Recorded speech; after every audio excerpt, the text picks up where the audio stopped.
I mean, the Eucharist is weird. I can sympathize a lot with the atheist or the agnostic and saying, like, this is bizarre.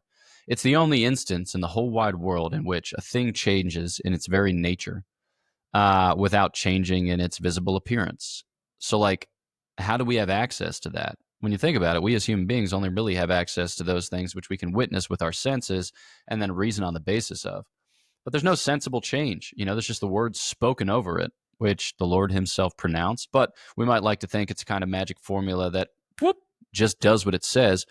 But it's not that simple because it entails that the priest intends to do what the church intends and that the recipient approaches the sacrament in faith. Not that it ceases to be the Eucharist when the recipient doesn't have faith, but it doesn't profit the recipient in the same way until or unless he or she believes and confesses that God is who he says he is and does what he says he does.